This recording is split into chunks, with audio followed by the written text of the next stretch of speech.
Hi friends, welcome to via vlogs. ఈరోజు నేను మీకు చూపించబోయే రెసిపీ పనీర్ కాజు మసాలా కర్రీ. ఈ రెసిపీ తయారు చేసే విధానం, ప్రాసెస్ ఏంటో చూసేద్దాం రండి. మరి ఒక్కసారి టేస్ట్ చూసారంటే డాబాలో టేస్ట్ మనం మర్చిపోవాల్సిందేనండోయ్, అంత బాగా ఉంటుంది. ఆలస్యం ఎందుకు, రండి. మరి రెసిపీ తయారు చేయడానికి కావలసిన పదార్థాలు: టొమాటో ముక్కలు, పచ్చిమిర్చి, కాజు, అల్లం వెల్లుల్లి పేస్ట్, పెరుగు, పనీర్ ముక్కలు, ఆనియన్ ముక్కలు. ముందుగా కడాయిలో కొద్దిగా ఆయిల్ తీసుకొని వేడయ్యాక కాజు వేసి గోల్డెన్ బ్రౌన్ కలర్ వచ్చే వరకు వేయించుకుందాం. సో కాజు మన చాయిస్ అండి, కావాల్సిన వాళ్ళు కొద్దిగా ఎక్కువ కూడా తీసుకోవచ్చు. చూడండి, ఇలా లైట్ బ్రౌన్ కలర్ రాగానే వాటిని పక్కన తీసి పెట్టుకుందాం. ఇలా వేయించుకున్న కాజుని పక్కన పెట్టుకున్న తర్వాత ఆ ఆయిల్లోనే మనము కర్రీకి కావాల్సిన పోపు గింజలు, ఆవాలు, జీలకర్ర వేసుకొని కొద్దిగా చిటపట్లు ఆడిన తర్వాత ఆనియన్ ముక్కలు కూడా వేసుకొని లైట్ గోల్డెన్ బ్రౌన్ కలర్ వచ్చే వరకు వేయించుకుందాం. ఇక్కడ ఆనియన్స్ మన చాయిస్ అండి, కానీ కాస్త ఎక్కువ తీసుకుంటే కర్రీ చాలా టేస్టీగా ఉంటుంది. సో ఇప్పుడు కరివేపాకు కూడా వేసి లైట్ బ్రౌన్ కలర్ వచ్చే వరకు కూడా మనం ఆనియన్స్ని వేడి చేసుకుందాం.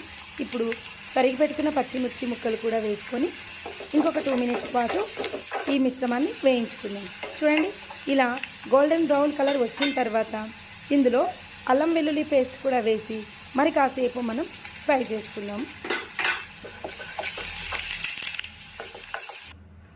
ఇలా ఫ్రై అయిన తర్వాత ఇందులోకి కారం, ఉప్పు, ధనియా పౌడర్, పసుపు, గరం మసాలా వేసి మరి కాసేపు ఈ మిశ్రమాన్ని ఫ్రై చేసుకుందాం. ఈ క్లిప్పింగ్ మిస్ అయిందండి. ఇప్పుడు వీటన్నిటిని బాగా కలుపుకొని ఇలా ఆయిల్ పైకి తేలే వరకు కూడా కాసేపు 2 మినిట్స్ వేడి చేసుకుందాం. తర్వాత మనం టొమాటో పీసెస్ని ఇలా పేస్ట్ లాగా చేసుకొని ఆనియన్స్ బాగా టొమాటో పేస్ట్ కలిసే వరకు కూడా ఒక 2 మినిట్స్ బాగా కలుపుకుందాం. ఇప్పుడు ఈ మిశ్రమాన్ని మూత మూసి ఒక 2 మినిట్స్ పాటు సిమ్లోని లో ఫ్లేమ్లో మగ్గించుకుందామండి. ఇప్పుడు చూడండి, ఇలా ఆయిల్ అంతా కూడా పైకి తేలుతుందనమాట. ఇప్పుడు ఈ మిశ్రమాన్ని బాగా కలుపుకొని మనకి కావాల్సిన కన్సిస్టెన్సీలో వాటర్ అడ్జస్ట్ చేసుకుందామండి. సో కర్రీ లూజ్గా కావాలనుకుంటే కొద్దిగా ఎక్కువ కలుపుకోవచ్చు, కానీ ఇది చిక్కగా ఉంటేనే బాగుంటుంది. ఈ మాత్రం వాటర్ వేస్తే సరిపోతుంది. ఇప్పుడు దీన్ని మరో 2 మినిట్స్ పాటు సిమ్లో పెట్టి మూత మూసి మగ్గించుకుందాం. లో ఫ్లేమ్లో పెట్టుకుంటే మాత్రమే మనకి బాగా కర్రీ కుక్ అవుతుందండి, లేదంటే కడాయికంతా కూడా అడుగు అంటుతుంది. సో ఇప్పుడు పెరుగు పెట్టుకున్నాం కదా, సో పెరుగు కూడా వేసి ఇందులో మిశ్రమం అంతా కూడా బాగా కలిపి మగ్గించుకుందాం. మరొక కాసేపు మగ్గించుకుందాం.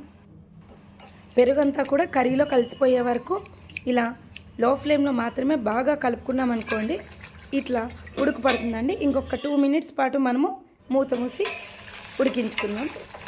సో ఇప్పుడు మనకి ఇంకా కర్రీ దగ్గర పడిందండి. ఇప్పుడు ఇందులో పనీర్ క్యూబ్స్ కట్ చేసుకున్నాం కదా, సో ఈ పనీర్ క్యూబ్స్ అన్నీ కూడా వేసుకుందాం. పనీర్ క్యూబ్స్ వేసిన తర్వాత కర్రీ ఎక్కువసేపు ఉంచకూడదండి. ఇప్పుడు వేయించుకున్న కాజు కూడా వేసి ఒక 2 మినిట్స్ లో ఫ్లేమ్లోనే మనము ఇలా మగ్గించుకుంటే సరిపోతుందండి. ఇలా పనీర్ వేసాక లాస్ట్ ఫైనల్గా ఒక 2 మినిట్స్ పాటు మనము మూత మూసి కుక్ చేసుకుందాం. ఇదిగోనండి, ఎంతో టేస్టీగా ఉండే పనీర్ కర్రీ రెడీ అయింది. ఇప్పుడు దీన్ని కొత్తిమీరతో గార్నిష్ చేసుకుందాం. సో ఇప్పుడు పర్ఫెక్ట్ కన్సిస్టెన్సీలో వచ్చిందండి మనకి. సో ఇక్కడ సాల్ట్ ఏమైనా అడ్జస్ట్ చేసుకునేది ఉంటే ఈ స్టేజ్లో చేసుకోవచ్చు, కానీ మనకి అంతా కూడా పర్ఫెక్ట్గా వచ్చింది. ఇప్పుడు ఎంతో టేస్టీగా ఉండే పనీర్ కాజు మసాలా రెడీ అయిందండి. ఇప్పుడు దీన్ని సర్వింగ్ బౌల్లో సర్వ్ చేసుకుందాం. రెసిపీని ఇలా ట్రై చేసి చూడండి. ఎప్పుడూ పనీర్ తినని వాళ్ళు కూడా మరీ అడిగి చేయించుకొని తినే అంత బాగుంటుందండి. పనీర్ చాలా హెల్దీ కూడా అండి. నాన్ వెజ్ తినని వాళ్ళు వీక్లీ వన్స్ ఇలా ట్రై చేశారనుకోండి, మనకు కావాల్సిన పోషకాలన్నీ కూడా మన బాడీకి అందుతాయి. సో చివరిగా కొత్తిమీర మరియు కాజుతో గార్నిష్ చేసుకుందాం.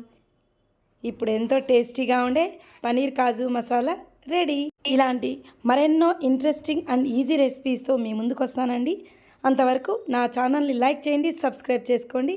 Thank you friends, thank you for watching. Have a nice day.